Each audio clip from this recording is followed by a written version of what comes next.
Setiap kita menyadari bahwa kita ada akhir dari semua ini.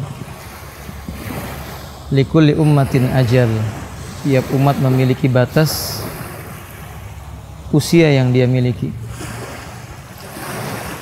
Tapi kita tahu ada 3 hal yang tidak akan putus dari kita jika Allah menghendakinya. Harta yang dibelanjakan di jalan Allah, ilmu dan anak soleh. Tentu kita orang tua merindukan anak yang soleh, anak yang akan menggunakan segala apa yang ada padanya menjadi hujah yang bisa membela kita di hadapan Rabb-Nya. Tapi pernahkah kita berpikir bukan hal yang mudah mendambakan seorang anak yang lisannya akan berkata, Rabbku rahmati dan maafkan orang tuaku. Tentu saja keinginan yang tidak mungkin sirna dari seorang lelaki ataupun wanita, ayah maupun bunda. Tapi satu hal yang kita harus tahu, semua itu diberikan oleh Allah dengan sebab apa yang kita lakukan di dunia. Tanyakan kepada kita, anak kita, apa yang sudah kita berikan untuk mereka?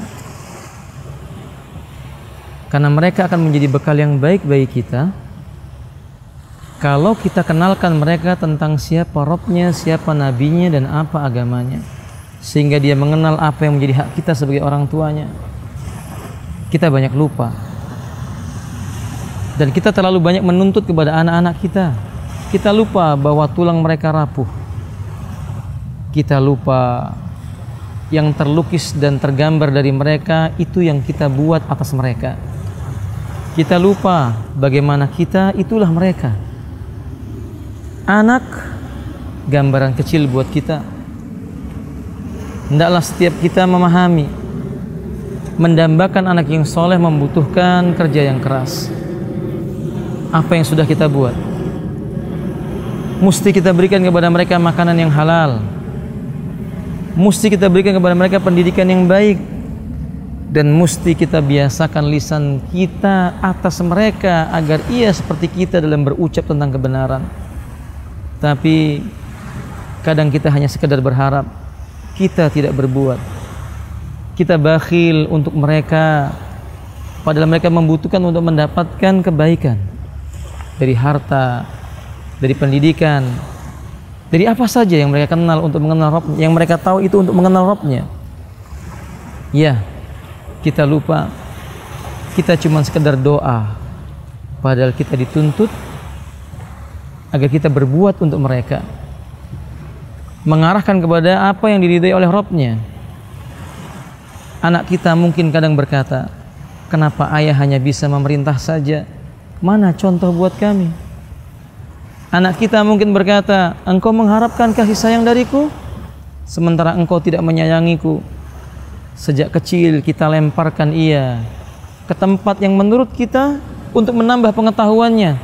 Ternyata itu menjauhkan dia dari kasih sayang kita. Lalu kita berharap kasih sayangnya di masa tua. Tidakkah kita lupa al jaza min jinsil amal? Balasan diberikan sejenis dengan apa yang kita amalkan. Ya, kita orang tua lupa. Kita hanya bisa menuntut tanpa mau memberikan apa yang mereka tuntut. Sekali lagi kita lupa, kita juga punya kedurhakaan kepada anak-anak kita.